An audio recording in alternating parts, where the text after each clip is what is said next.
vamos ler do verso 1 em diante. Diz assim, Paulo, apóstolo de Cristo Jesus, pelo mandato de Deus, nosso Salvador, e de Cristo Jesus, nossa esperança, a Timóteo, verdadeiro filho na fé, graça, misericórdia e paz, da parte de Deus Pai e de Cristo Jesus, nosso Senhor.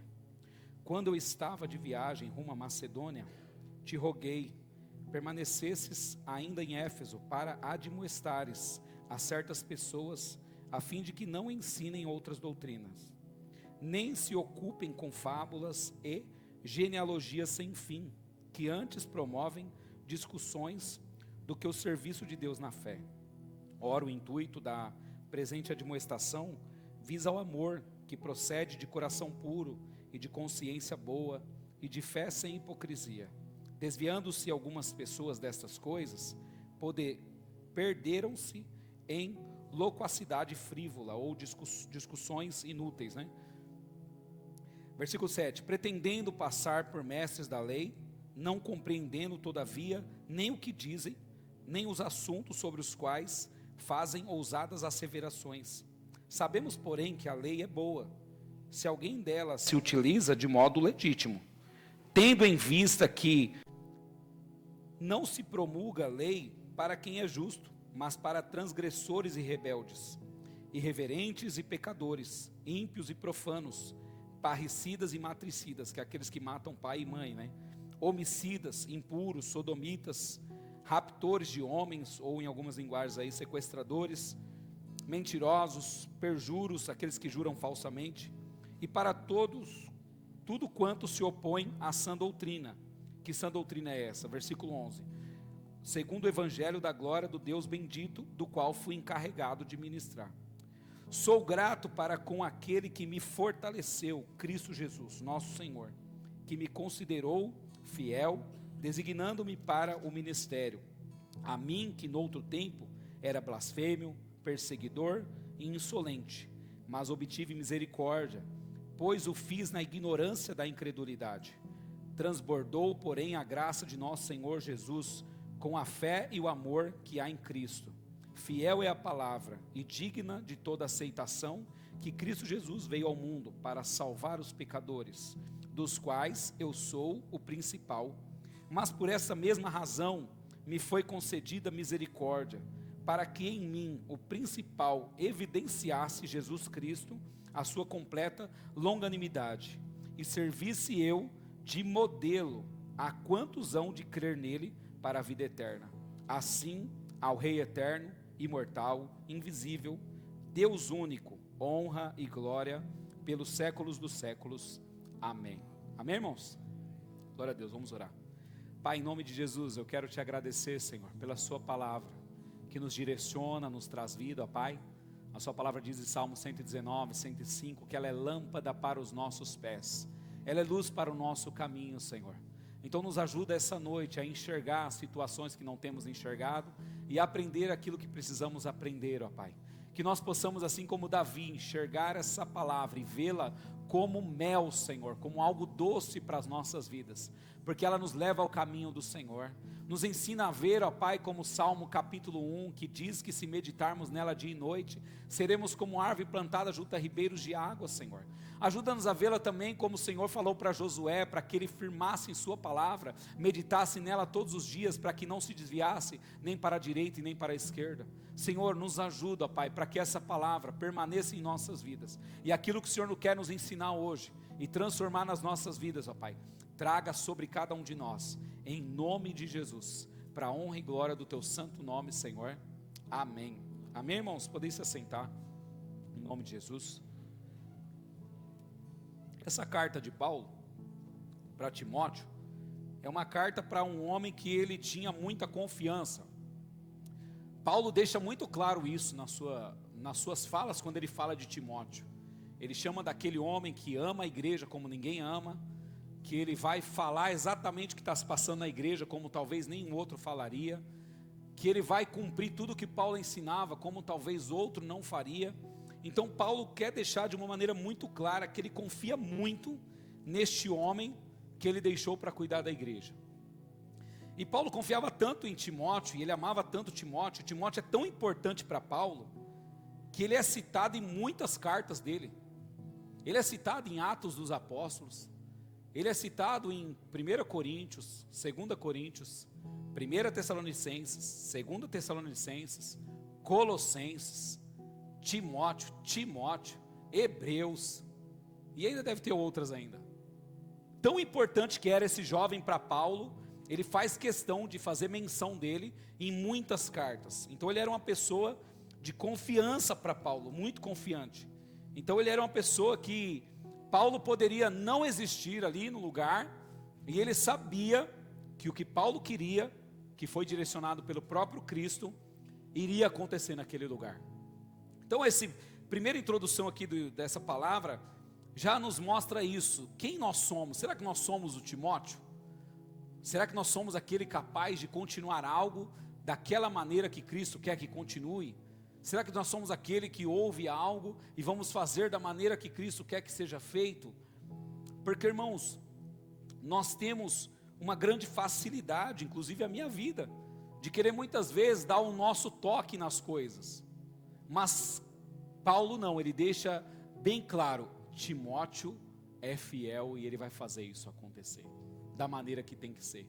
Então Paulo traz essa carta para ele, e Paulo não vem trazer somente que ele é fiel, que quando foi para Macedônia, ele acabou ficando em Éfeso para dar andamento nas coisas. Paulo quer aproveitar esse momento dessa carta para trazer algumas verdades para Timóteo e para as nossas vidas, que traz muito aprendizado para nós. A história de Paulo é para ser modelo para o mais simples pecador aos nossos olhos, porque a gente tem sempre o costume de dizer que não existe pecadinho e pecadão, né? Se bem que teologicamente já está tendo uma grande discussão sobre isso, porque quando Jesus está nas mãos de Pilatos, Jesus faz questão de dizer para ele, maior pecado teve aquele que me entregou a você.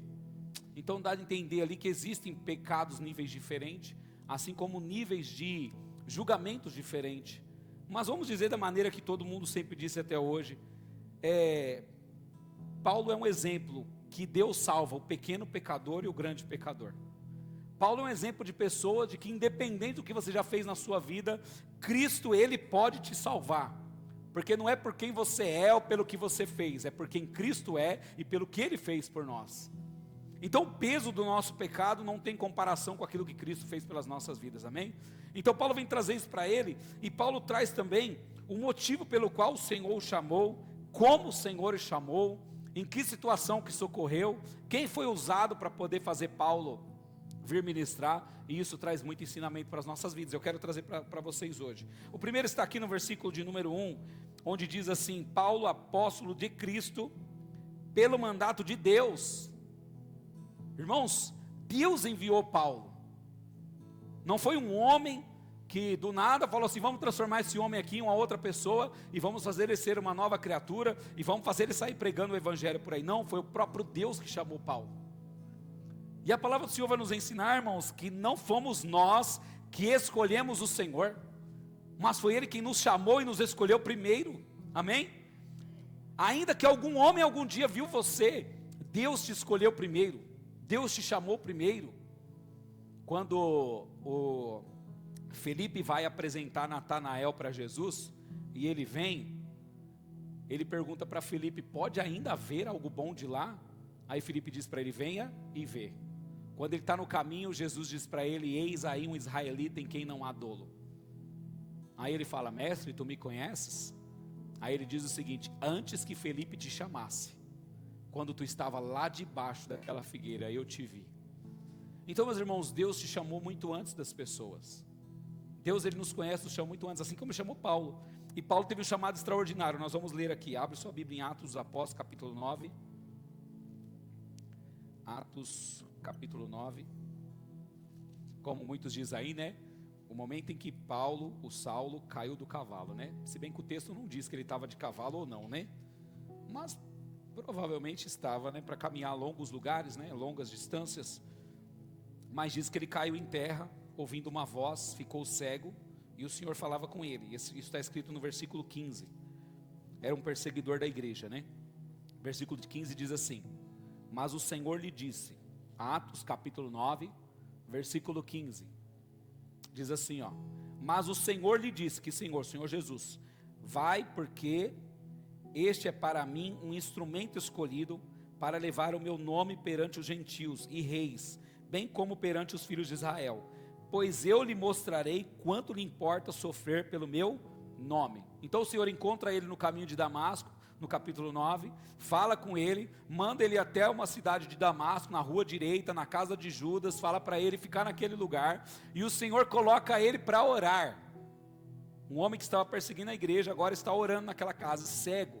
E o Senhor chama Ananias e fala: vai naquela casa, na rua chamada direita, lá em Damasco, na casa de Judas, e fala essas frases para aquele homem.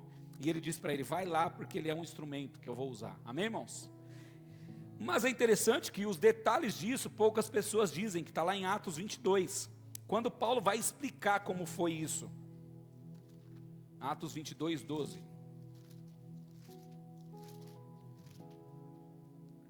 Versículo 12. Diz assim, Paulo está falando para as pessoas aqui, se defendendo, né, em um julgamento que está ocorrendo. E aí ele diz aqui sobre a sua história, sobre o seu chamado. Aí ele diz assim, versículo de número 12, Atos 22. Um homem chamado Ananias, piedoso, conforme a lei, tendo bom testemunho de todos os judeus que ali moravam, veio procurar-me e, pondo-se junto a mim, disse: Saulo, irmão, recebe novamente a vista. Nessa mesma hora, recobrei a vista e olhei para ele. Então ele me disse: o Deus de nossos pais, de antemão te escolheu, para conheceres a sua vontade, veres o justo. Olha, irmãos, o que Ananias foi usado para dizer para ele? Jesus falou para ele: diga para ele que ele vai me ver, ele vai me ouvir e vai me ver. Amém, irmãos? Então Paulo andou com Jesus, ele viu Jesus, ele foi discipulado pelo próprio Jesus. O texto diz que ele: conhecereis a sua vontade, vereis o justo, e ouvireis uma voz da sua própria boca, porque terás de ser testemunha diante de todos os homens, das coisas que tens visto e ouvido. Visto e ouvido de quem? Do próprio Cristo, amém? Versículo 16, e agora, por que te demoras? Então, irmãos, estava tendo um diálogo ali entre Ananias e Paulo. Não foi simplesmente assim, Ananias chegou na casa, com medo, colocou a mão sobre ele, caiu as escamas, foi curado, e aí de repente Saulo falou: quero me batizar, e eu quero seguir esse Jesus. Não, teve um diálogo ali, foi uma história que aconteceu.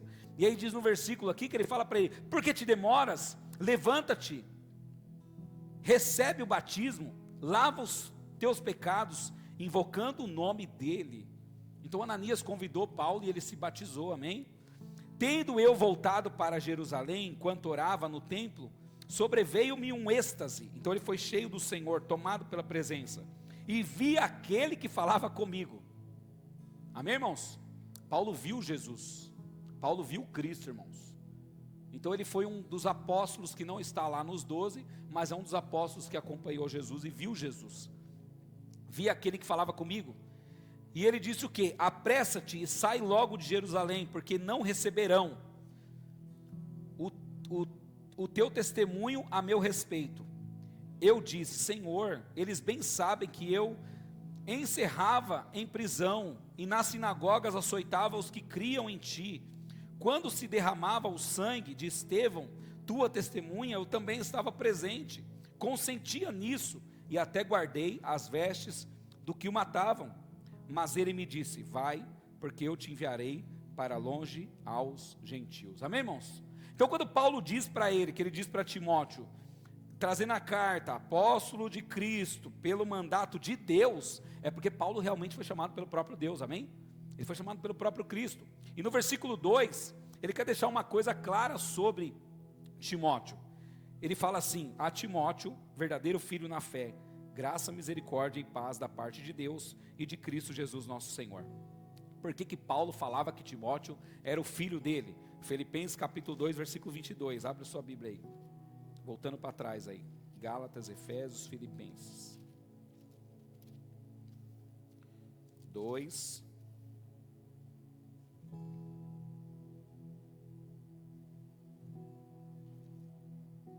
amém? Filipenses 2:20. Olha o que ele diz aqui, ó. Porque a ninguém tenho de igual sentimento que, sinceramente, cuide dos vossos interesses, pois todos eles buscam o que é seu próprio, não o que é de Cristo Jesus. Irmãos, isso aqui é uma grande coisa para nós. Nós temos vários trabalhos na igreja, nós temos vários ministérios, nós temos várias pessoas servindo. E o nosso serviço, irmãos, não é para trazer glória e cuidado para nós, não é para sermos reconhecidos, não é para que a nossa vontade seja feita. Paulo manda Timóteo para quê? Para quê? Porque ele sabia que Timóteo não ia fazer nada que agradasse a si próprio, mas tudo aquilo que agradasse ao Senhor. Então nós poderíamos fazer nessa igreja muitas coisas que na mídia estão dizendo que dá certo, inclusive não pregar uma palavra que repreenda, que chame atenção, que exorte, porque isso faz com que as pessoas fiquem frustradas e elas não querem mais voltar. Então o que elas pregam?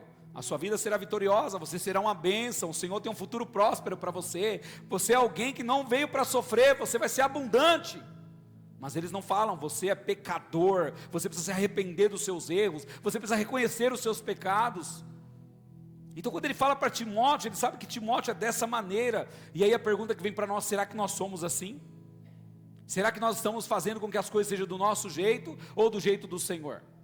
O nosso jeito normalmente é um jeito que é o mais fácil, é o jeito mais fácil, mais agradável, não tem cansaço, não tem dor, não tem dificuldade, vamos fazer da nossa maneira. O jeito do Senhor não, o jeito do Senhor é o jeito correto, e o jeito correto nem sempre é fácil, nem sempre é sem dor. Então o que Paulo está dizendo é que Timóteo, ele tinha essa capacidade, irmãos, e isso traz um ensinamento para nós. Será que nós somos dessa maneira? Quando ele diz, alguém que cuide sinceramente dos vossos interesses, Timóteo é assim, por isso estou te enviando. E aqui que ele diz, versículo 22, e conhecereis o seu caráter provado. O caráter de Timóteo foi provado, andou comigo, fui para vários lugares, fomos para vários lugares pregar, ministramos em várias igrejas, fundamos várias igrejas, então Timóteo foi provado, pois serviu ao evangelho junto comigo como filho ao pai. Por isso que quando Paulo diz para ele, a Timóteo, meu filho na fé, ele está falando, é aquele que estava lado a lado comigo, e tudo que eu falava ele fazia, tudo que eu mandava ele cumpria, tudo que eu ensinava ele aprendia e praticava. Amém, irmãos? Isso é um ensinamento para nós, que Paulo escreve a carta para alguém que era fiel, irmãos, e nós precisamos ser essas pessoas fiéis, amém? Nós precisamos ser fiéis ao Senhor, nós não podemos fazer as coisas da nossa maneira, né? Paulo diz de um certo homem, que ele fala assim, que o Demas, que ele fala, abandonou a vontade e a palavra do Senhor, pelo amor às coisas dessa vida. Então nós não podemos fazer a vontade do Senhor amando as coisas dessa vida, nós precisamos ser como o Timóteo, alguém fiel ao Senhor, amém? Versículo 3, Paulo diz para ele o seguinte, de Timóteo, capítulo 1, versículo 3, ele fala que precisou ir para Macedônia. Quando eu estava de viagem rumo a Macedônia, te roguei permanecesses ainda em Éfeso, para te mostrares a certas pessoas, a fim de que não ensinem outras doutrinas. Como, irmãos, ir para longe, como sair, como fazer outras coisas, se não tiver alguém que faça exatamente aquilo que Deus te direcionou para fazer? Nós precisamos formar discípulos, nós precisamos formar pessoas que pensem da mesma maneira que nós pensamos, que agem da mesma forma que nós agimos, que entendem a palavra, ou buscam pelo menos entender da mesma maneira que nós buscamos, para que quando o Senhor chamar para algo maior, nós podemos dizer, fulano de tal pode fazer isso, fulano de tal pode fazer aquilo, e aí nós vamos seguir fazer o que Deus manda nós fazermos. Não estou dizendo que isso vai acontecer, mas e se isso acontecesse? Nós precisamos ser esse Timóteo, nós precisamos ser essa pessoa que é tão disponível e disposta a cumprir exatamente aquilo que Deus deu ordem para alguém seguir. E aí Paulo fala para ele, você é a pessoa certa para fazer isso. Você vai ficar aí, enquanto eu vou para lá, você vai cuidar dessas coisas, amém, irmãos? Amém, igreja? Então é preciso ter pessoas, irmãos, com o mesmo propósito, com a mesma fé, assim como Paulo tinha Timóteo, amém? E é esse um dos trabalhos que nós estamos trabalhando, principalmente agora na igreja. para que nós possamos ter o mesmo propósito, o mesmo pensamento, para que não haja divergência entre nós, daquilo que Deus almeja para essa igreja, para aquilo que Ele espera de nós. Por isso que eu falei para os irmãos, quarta-feira começa uma nova etapa. Irmãos, isso não tem nada a ver com a palavra está aqui no papel, eu nem escrevi isso, mas eu preciso falar isso para vocês. Eu acho que deve ter gente na nossa igreja, eu vou chutar, tá, que eu não lembro de cabeça, que nunca veio numa quarta-feira aqui. Talvez porque não poderia, mas muitos porque poderiam, mas não acho que não precisam. Para que ir na quarta-feira? Eu já fui no domingo, não precisa de quarta. Se a palavra fala que nós somos um corpo, e o corpo ele só existe quando os membros estão juntos, por que nós não conseguimos ser corpo na quarta-feira também? Será que é cansativo para a gente vir na quarta-feira? E para os outros que vêm, será que não é? Será que eles têm o tempo livre? Ou será que simplesmente eles se dedicam um pouco mais e falam, não, eu vou fazer parte dessa igreja, eu vou ser este corpo? Como ter o mesmo pensamento se nós quase não nos vemos? Como que nós vamos ter o mesmo pensamento, a mesma mente, a mesma alma, se nós não ouvimos as mesmas coisas? Então quando Paulo fala para Timóteo, ele fala, esse camarada, ele estava lado a lado comigo, onde eu ia ele estava, o que eu falava ele fazia, o que eu pregava ele aprendia e pregava também. Será que nós somos dessa maneira? Ou será que se alguém dizer que o pastor tomou uma decisão tal, a gente fica espantado, porque nós não conhecemos a forma que o pastor pensa? Inclusive se você não conhece a forma que o pastor pensa, pergunta para o pastor. Pergunta para ele, pastor, o que você pensa sobre isso? Ou por que você tomou a decisão tal? Nós precisamos estar juntos, irmãos. Vai começar uma série de estudo de quarta-feira, que é para que nós sejamos a igreja verdadeira que Deus quer. E para ser assim como Timóteo era com Paulo, nós precisamos estar juntos, amém? Nós precisamos. Talvez Deus vai bolar outras estratégias, vai nos mostrar outras estratégias além dessa, que é para que nós possamos ter mais tempo junto, mas hoje o que nós temos é essa. Então nós precisamos usar o que nós temos nas nossas mãos. Não é isso que o Senhor faz com a viúva lá em 2 Reis, que o Eliseu pergunta para ela, o que tem na sua casa? O que é que você tem na sua casa? Já que você tem uma dívida grande para pagar, o que é que você tem lá? O que ela fala? Eu tenho um pouquinho de azeite na botija. Ele fala, pronto, está resolvido, é isso que você tem? Vamos usar isso. O Senhor usa o que temos, irmãos. Nós precisamos aprender a usar bem o que temos, porque se o pouco que nós temos, nós não usamos, como chegar àquilo que Deus quer de nós? Amém? É isso, por isso que a nossa igreja não bomba na internet, porque a nossa fala a verdade. E aí eles queriam estar falando outras coisas. Irmãos, fiquem em paz, você é uma bênção, sua família é uma bênção, está tudo certo. Não, irmãos, não está certo. Nós precisamos nos consertar. Nós precisamos amar o nosso próximo, como Deus fala, estar junto, cuidar, saber o que eles pensam, ser a igreja verdadeira, unida, amém?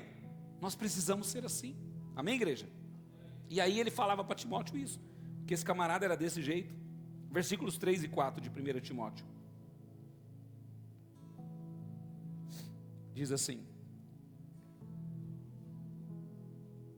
quando eu estava de viagem rumo à Macedônia, te roguei permanecesses ainda em Éfeso, para admoestares a certas pessoas, a fim de que não ensinem outra doutrina, nem se ocupem com fábulas e genealogias sem fim, que antes promovem discussões, do que o serviço de Deus na fé. Amém, irmãos?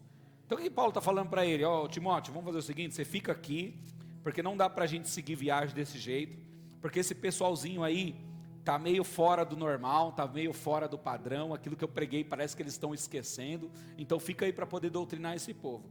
Aí o que estava acontecendo lá? Estava acontecendo outras doutrinas. Abra aí em 1 Timóteo 4, do 1 ao 5. 1 Timóteo 4, do 1 ao 5. Na mesma carta aí, só capítulo 4, versículo 1.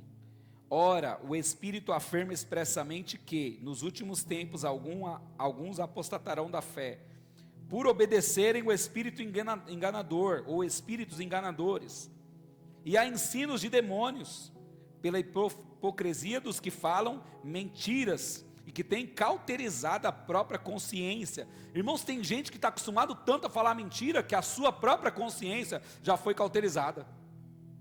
Parece que para essa pessoa não se sabe mais o que é verdade e o que é mentira. Então ela fica cauterizada na mente. Então ele está dizendo que naquela época estava acontecendo isso. Naquela época não, prevendo ele que dali para frente ia acontecer isso. Essas pessoas proíbem o casamento. Ela estava proibindo as pessoas de se casar. Não, você não pode casar. Inclusive tem lugar que faz assim, né? O pastor lá, o líder, ele decide se a pessoa casa ou não casa, com quem casa, se não casa, né? Tem lugar que já é desse jeito. E ele diz também que eles estavam exigindo abstinência de alimentos. E os próprios alimentos que Deus criou, para serem recebidos com ações de graças pelos fiéis e por quantos conhecem plenamente a verdade. Pois tudo que Deus criou é bom e recebido com ações de graças, nada é recusável. O que ele está falando? Que tudo que a terra gerou, tudo que Deus criou para alimento é bom, amém, irmãos? E o que ele diz aqui? Que se recebido com ações de graças, nada é recusável. O que quer dizer? O que colocarem na nossa mesa de comida que Deus criou para comermos? Ô Senhor, graças te damos por este alimento. E come. Tem gente que fala que não pode, né? Tem dias, né, que as pessoas falam, dia tal não pode comer. A palavra do Senhor, irmãos, está falando que várias pessoas criam essas regrinhas para as pessoas acreditarem naquilo. Versículo 5: porque pela palavra de Deus e pela oração é santificado. Até aquilo que foi amaldiçoado por alguém, consagrado para alguém. Não sei se você já passou por isso, de pessoas falar assim, vixe, fulano de tal fez tal coisa, mas deve estar consagrado. Já ouviram? E aí, a gente come ou não come? A gente pode comer ou não pode? 1 Coríntios capítulo 8, você vai aprender, você pode comer ou não. Está lá escrito. Mas aqui já está a resposta. Quer que Deus criou? Foi Deus que criou? Não interessa quem fez, mas quem criou foi Deus. Consagra, ora, manda para dentro, né, Dário? Agora, se tem alguém, agora como a palavra é importante, como nós não podemos ser arrogantes e orgulhosos. O conhecimento sem amor de nada vale. Porque se eu sei que aquilo eu posso comer, e o Jair está comigo e acha que não, eu não posso comer mais, porque ele acha que não pode. Então por amor a ele eu não como, porque se eu comer, e ele achar que pode, só porque eu comi, ele vai passar mal, porque acredita que aquilo vai fazer mal. 1 Coríntios capítulo 8, e aí o Salomão fala sobre isso lá em Provérbios 23, 7, que assim como imagina em sua alma, assim é. Se você acreditar que vai te fazer mal, vai te fazer mal. Se você acreditar que essa palavra é verdade, que aquilo colocar na sua mesa, você consagra ao Senhor, e abençoa e não vai acontecer nada, não vai acontecer nada. Mas depende de nós, o que nós acreditamos, amém? Então Paulo está enviando Timóteo para que essas instruções, esses negócios aqui que está acontecendo, de falar que não pode casar, não pode comer, e de várias coisas acontecendo, ele está enviando o Timóteo para ir contra essas coisas. Aí ele fala que lá estava tendo fábulas. O que é fábulas? Histórias. Irmãos, quantos lugares que não pregam a Bíblia, pregam histórias. Às vezes lê um versículo, faz aquelas pregações temáticas, né? Pega um versículo que é um tema, e aí passeia um monte de história para justificar aquele versículo, aquele tema que ele colocou. E conta história daqui, história de lá, história de lá. É fábulas. A palavra do Senhor nos ensina a trabalhar pela verdade. Amém? Então por isso nós lemos o texto e a gente traz o que está dentro do texto para nós. Expor aquilo que está dentro da palavra, essa é a nossa obrigação como pregador, amém? É a nossa obrigação. Então ele está falando, olha Timóteo, lá em Éfeso, está tendo muita gente contando história e as pessoas estão caindo nessa história. Eles estão ouvindo do jeito que eles estão contando, eles não estão pregando a palavra e essas pessoas estão presas nessas fábulas, nessas histórias. Então, irmãos, fique atento. Às vezes a gente está dando atenção para muita história e para pouca palavra, amém? Nós não podemos cair nisso. E isso também é uma ministração preventiva. Não que nós já estamos, mas pode ser que um dia aconteça, de ouvirmos fábulas, ouvirmos histórias, mas nós precisamos ouvir a palavra do Senhor, amém? E ele também fala para ele o seguinte, eles estão se perdendo em genealogias intermináveis. O que acontece, irmãos? Eu não posso pregar aqui para dizer que eu sou melhor que vocês. Eu tenho que pregar a verdade. Essa verdade, ela vai demonstrar quem é da verdade. Então todos nós estamos dentro desse pacote. Eu não posso trazer uma mensagem que vai defender a minha vida e a sua não. Então o que eles faziam na genealogia? Eles ficavam descobrindo quem é da descendência de Jacó. Aí eles ficavam trabalhando a genealogia, as árvores genealógicas, para descobrir quem tinha mais importância entre eles. Nós não temos mais importante entre nós. Nós somos todos iguais. E aí, mas eles traziam essas ministrações lá, entre eles: olha, eu sou da descendência de Benjamim, eu sou da descendência de Judá, olha, eu sou de Abraão. Isso não faz diferença nenhuma, irmãos. Se o nosso caráter não for voltado para a mesma fé de Abraão, não faz diferença nenhuma. Então Paulo está falando para ele: ó, fica lá com esse povo que você tem que mudar algumas coisas. Tira essas fábulas, essas genealogias, e faz eles entenderem o amor verdadeiro e a palavra do Senhor, que é a verdade. Amém? E eles buscavam privilégios, irmãos, quando eles buscavam essas genealogias. Olha, eu sou mais importante que você. Por isso que Paulo fala para eles: olha, se é para se achar importante, eu sou mais do que todos vocês.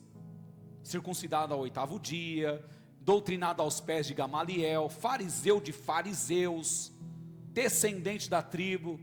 Ele tinha isso, mas ele fala: eu considero tudo isso como esterco, como um nada. Porque não é isso que faz a diferença, irmãos. Não é de quem nós viemos, quem foi nosso pai, avô, mas é em quem nós acreditamos e praticamos a palavra hoje, amém? É isso que faz a diferença. E ele fala para ele para mudar isso. Eles afirmavam ser superior um sobre o outro, mas isso era inútil. Eles deveriam pregar a salvação, pois a linhagem não determinava a salvação, irmãos. O que determina é a nossa fé, amém? Abra sua Bíblia em Gálatas 3, 28 ao 29. Gálatas 3, dá para colocar aqui? Olha lá que bênção, ó. Para aqueles que ficam achando que a linhagem, o pai, a mãe, ou o lugar que nasceu faz diferença. Olha o que Paulo diz em Gálatas, na carta aos Gálatas: de sorte, não pode haver judeu nem grego, nem escravo nem livre, nem homem nem mulher, porque todos vós sois um em Cristo, amém? E se sois de Cristo, também sois descendentes de Abraão. Para que ficar discutindo genealogia, se o que diz nós somos descendentes de Abraão, é se também somos de Cristo, se cremos da mesma maneira, amém? E herdeiros segundo a promessa. Então, irmãos, ele falou para eles: acaba com essa genealogia, acaba com essas historinhas, acaba com essas fábulas aí, porque não dão em nada. Vai lá e prega a verdade, Timóteo. Abre a palavra para eles e prega a verdade para eles entenderem, amém, irmãos? Então é isso que Paulo estava falando para eles no versículo de número 3, 4 e 5 aí. Paulo diz o que aqui, no versículo 4, de 1 Timóteo 1, falar de fábulas e genealogias dá mais discussões e controvérsias do que gerar vida, irmãos. Você criar uma historinha para defender uma fábula, sabe aquela coisa que você não entende o que é e fica aquele debate para descobrir? Teve uma época que eu trabalhava numa empresa e foi uma bênção lá, porque o pessoal começou na hora do almoço se reunir para falar da palavra. Aí a gente comia rapidinho e o restaurante era longe, a gente tinha que andar, eu não lembro não, mas era mais ou menos 1 quilômetro de distância para ir almoçar. Era longe, era da ponta aqui perto do riacho ali na Volkswagen, até lá na primeira ala da Volkswagen, andando por dentro para almoçar e voltava. Então a gente ia rapidinho, voltava rapidinho, sobrava ali uns minutinhos, sentava no banco para pegar a palavra. Aí a gente pegava a palavra, cada hora um trazia um texto, e eu estava naquela sede de aprender a palavra, então eu sempre trazia algo que eu estava aprendendo. Aí na hora que era a vez do irmãozinho lá de uma religião, que eu não vou falar que é seita, porque eu não sei, mas ele só trazia confusão. Nós somos novos na fé, inclusive ele. Aí nós sentávamos no banco lá, era 4, 6 pessoas. Aí nós trazia os textos, até chorávamos, chorava, orava, e aí ia para o setor. Quando era ele trazia: e Caim foi embora, e casou-se, e teve filhos e filhas. E aí, quem é a esposa de Caim? Nós tudo novinho na fé. Aí começava aquele debate: mas o que aconteceu? A Bíblia está errada? Mas por quê? Com quem que ele casou? Aí ficava aquela discussão, não gera nada. Por que o céu é azul, irmãos? Hoje eu sei, né? O céu é azul porque é gás ozônio, né?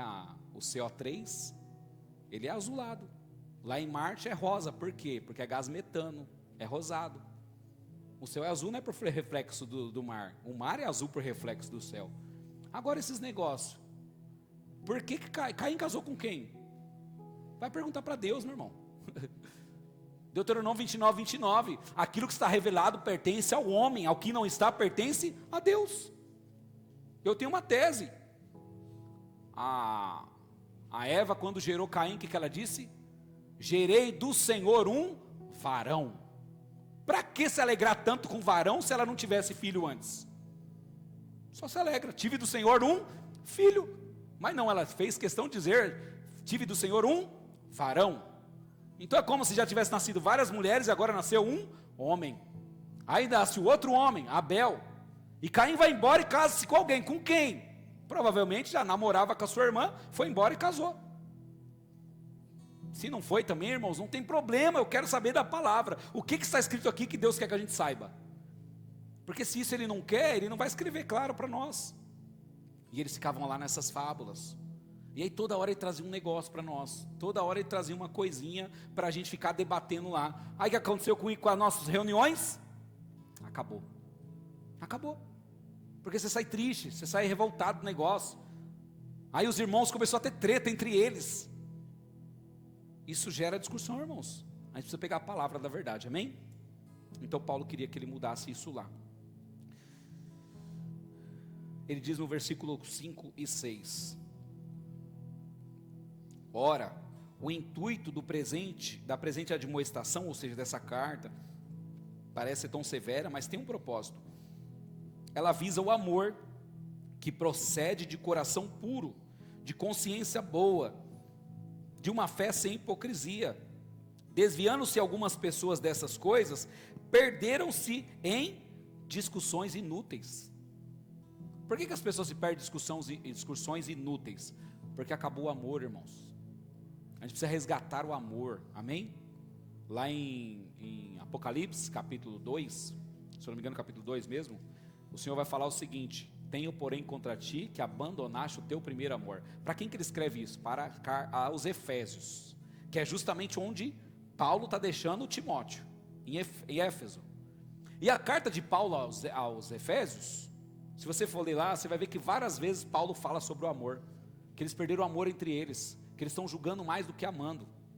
Então o que é realmente o amor? Amar, irmãos, está relacionado a amar as pessoas, a cumprir 1 Coríntios capítulo 11, ali por volta do versículo 29, discernir o corpo, discernir a igreja.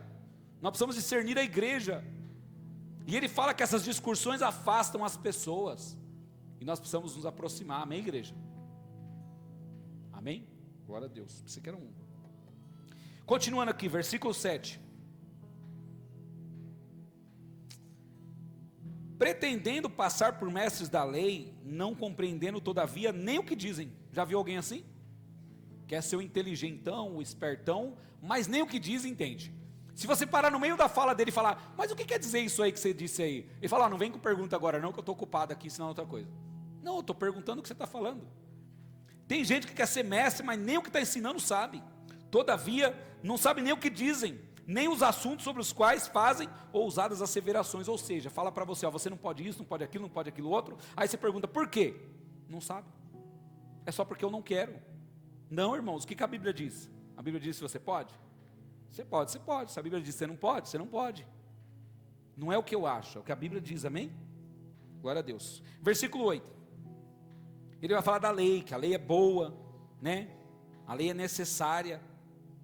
Só que a lei, ela só serve para injusto, irmãos. Para o justo não tem necessidade de lei. Uma pessoa que anda certinho no trânsito, para que serve a lei para ela?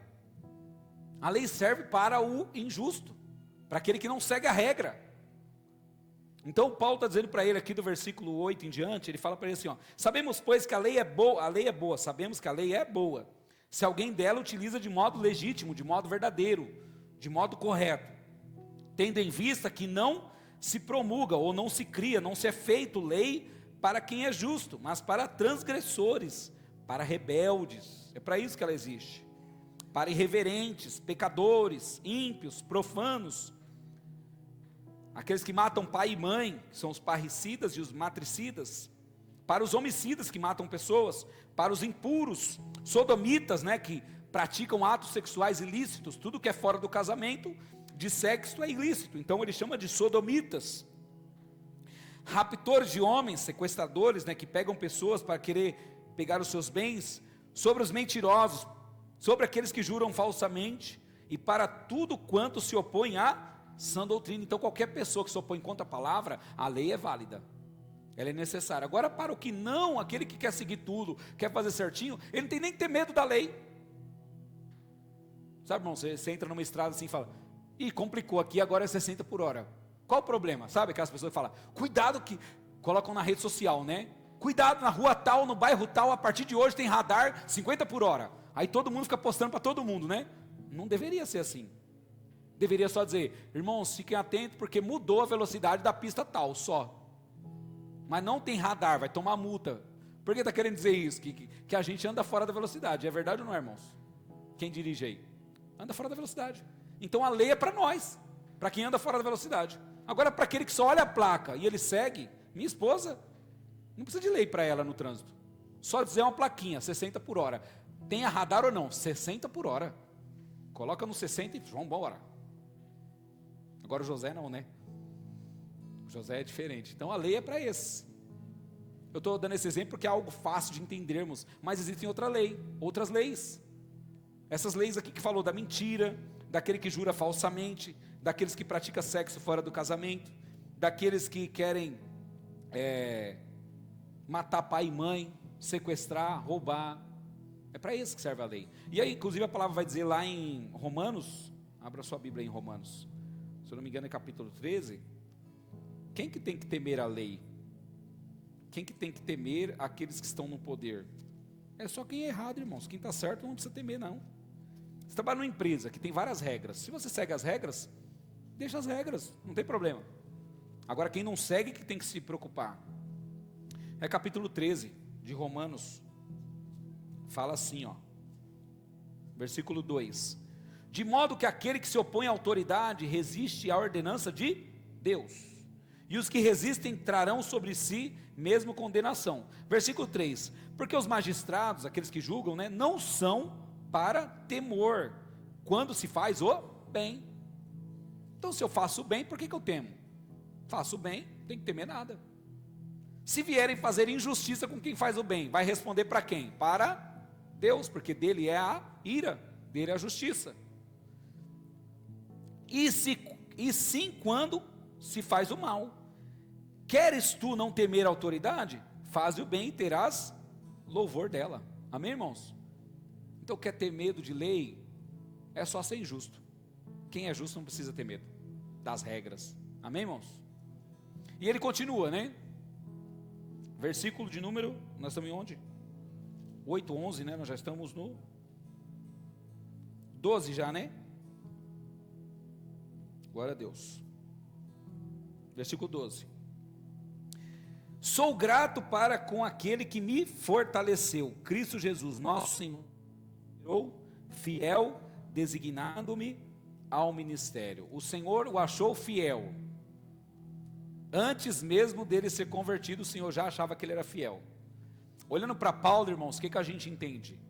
Que tem certas características que nós temos, inclusive caráter, que independente da religião que nós estamos, o caráter é o mesmo. Quando Jesus olha para Cristo, ele fala, esse rapaz não está matando o cristão à toa, ele está matando porque ele acredita que a religião e a fé dele defende isso, amém? Então quando Cristo chama Paulo, não é porque Paulo é alguém que vai ter que ser mudado, o caráter dele vai ter que mudar, não, é só o ensino. Paulo está seguindo uma verdade que não é verdade, mas a sua forma de agir está corretíssima. Da mesma forma que você é severo com essa que você segue, você vai ser severo com a que eu vou te ensinar. E ele foi severo, amém? É isso, por isso que Deus chamou Paulo, por isso que o Senhor chamou Paulo, que ele permaneceu do mesmo modo, tanto que quando ele vai falar dos judeus, ele fala o seguinte, eles são pessoas fiéis e de fé, porém com falta de sabedoria. Ele fala, os judeus têm zelo de Deus. Irmãos, quantas pessoas você conhece que é de outra religião, e você fala, rapaz, mas vai para a igreja mais do que eu, lê mais do que eu, ora mais do que eu, e eu estou achando que essa pessoa está errada. Agora tenta imaginar essa pessoa sair dessa religião e vir para a palavra do Senhor para viver a verdade. Ela vai ser a mesma coisa, só que agora em outra religião. Então a pessoa, ela normalmente é o que ela já era, só que agora aplicando a sua intensidade na verdade. Amém? Por isso que Deus achou ele um discípulo fiel, porque queria fazer o que Deus mandasse. E continuando aqui, versículo 13. Vamos ler aqui. A mim que no outro tempo era blasfemo. Por que ele era blasfemo, irmãos? Porque ele falava mal do nome de Cristo. Ele falava mal do nome do Senhor. Falava que Jesus não era o Messias, que a doutrina ensinava de Cristo era errada. Então ele era um cara blasfemo. Ele era também um cara perseguidor. Atos 8:3 mostra que a morte de Estevão, ele estava lá. E ele cuidou inclusive das roupas de quem estava matando Estevão. Está descrito isso na palavra. No capítulo 9 ele pega cartas para ir a Damasco, capturar homens, mulheres e jogá-los na prisão. Então ele era isso, ele era um cara insolente, blasfemo, perseguidor. Mas o que ele diz? Mas obtive misericórdia, pois o fiz na ignorância, na incredulidade. Há muita diferença de quando alguém comete um erro sabendo que é errado, ou alguém comete um erro achando que é o certo. Há diferença, irmãos, amém? A palavra do Senhor vai dizer que o Senhor não leva em consideração o nosso tempo de ignorância. Quando nós não sabíamos e fazíamos errado, a partir do momento que a gente sabe, agora nós não temos mais desculpa, amém? Então agora a gente sabe, tem que seguir.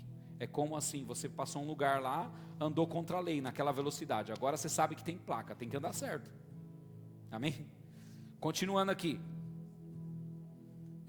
ele era perseguidor da igreja, irmãos, matava os cristãos, está escrito em Atos 8:3, Atos 9, do 1 ao 2, Atos 22:4, Atos 26, do 10 ao 11, ele inclusive explica como que ele fazia. Entrava nas casas, capturava, arrastava pelas praças, ele era terrível, mas é porque ele acreditava que era o correto. E nós, sabendo que é o correto, será que nós estamos sendo tão intenso quanto ele? Ou será que a gente tem a facilidade de julgar as outras religiões, de julgar as outras pessoas, porque faz isso, faz aquilo outro, mas é o que eles acreditam? Será que eles estão mais errados por fazerem achando que é o correto? Ou será que nós, sabendo que é correto e não faz, não estamos pior que eles? Nós não sabemos, né, irmãos? Que o julgamento vem de Deus.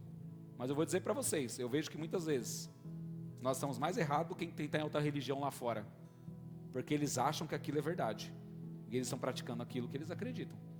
Agora nós, sabendo a verdade, não pratica, nós somos como os fariseus hipócritas, que eles pregavam aquelas coisas e não viviam. E para essas pessoas não tem lugar no céu, irmãos. Amém? Pesado, mas é verdade, né? Seguindo para os finalmente aqui, versículo 16, 1 Timóteo 1,16. Que ele fala aqui que ele fez muita coisa errada, né? Vamos ver o 14, versículo 14 em diante. Transbordou, porém, a graça do nosso Senhor com a fé e com o amor que há em Cristo Jesus. Fiel é a palavra, digna de toda aceitação, que Cristo Jesus veio ao mundo para salvar os pecadores, dos quais eu sou o principal. Mas por esta mesma razão me foi concedida misericórdia.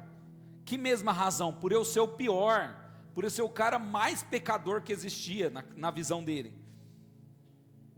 Para que em mim, o principal pecador, evidenciasse Jesus Cristo, a sua completa longanimidade, e servisse eu de modelo a quantos hão de crer nele para a vida eterna. Irmãos, por que Deus chamou Paulo, que era o pior homem daquela época para os cristãos?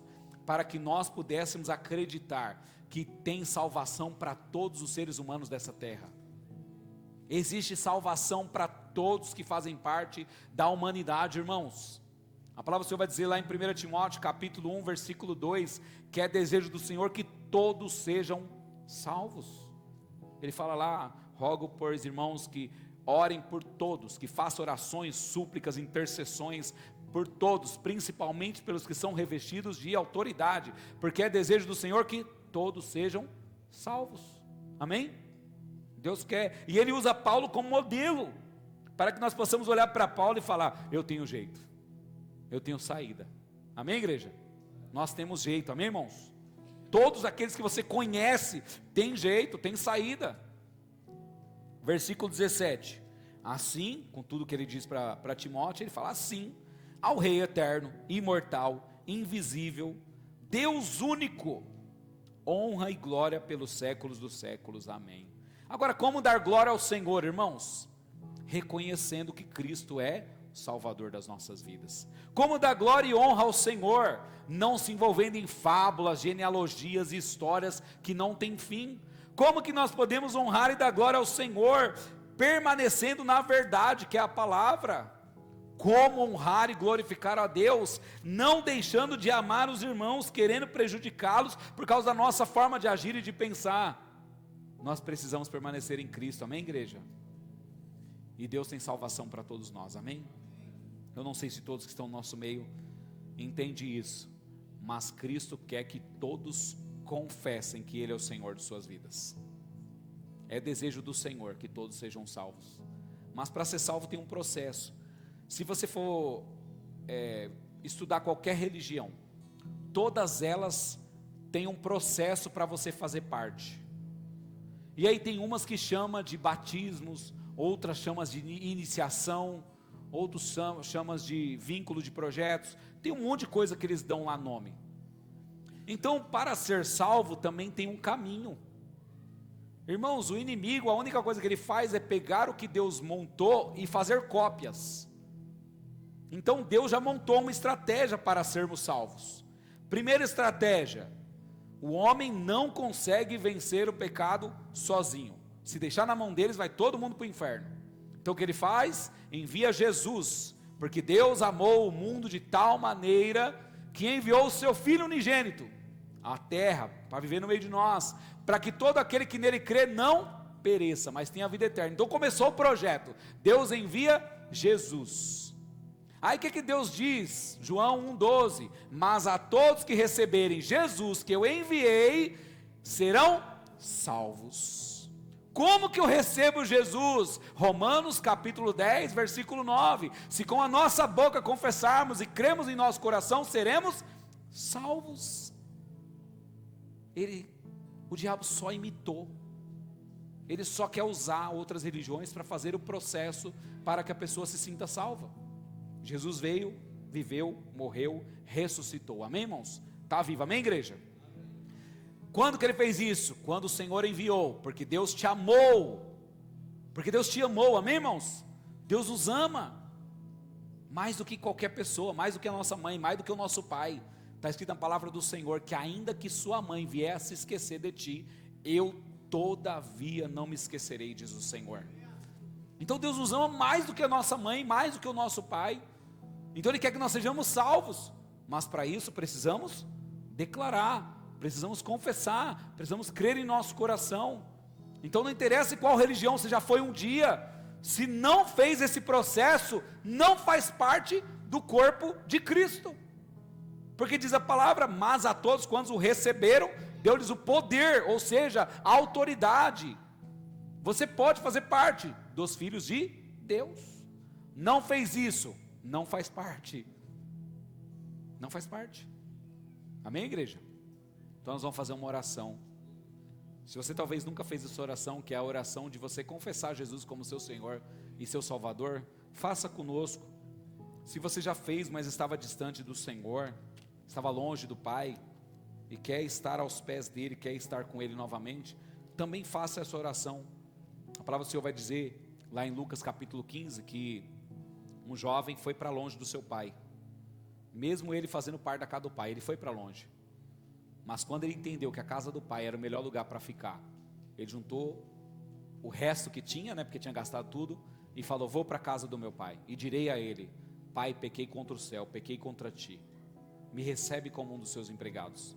E aí o pai traz vestes novas, anel novo, sandália nova, e ainda manda matar o bezerro cevado para fazer uma festa, porque aquele filho que estava perdido voltou para a casa do pai. Então o pai espera, amém, irmãos?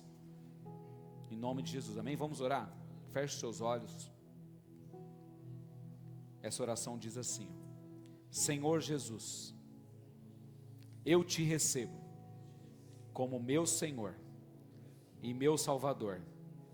Eu confesso agora com a minha boca e creio no meu coração que o Senhor ressuscitou dentre os mortos.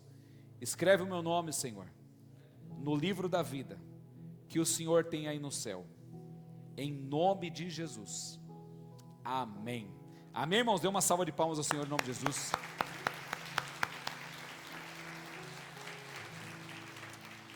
Glória a Deus. Há alguém no nosso meio que fez essa oração, que nunca tinha feito, ou estava distante do Senhor e fez essa oração? Tem alguém conosco? Porque a palavra do Senhor diz que não é nem por força, nem por poder, mas pelo meu Espírito.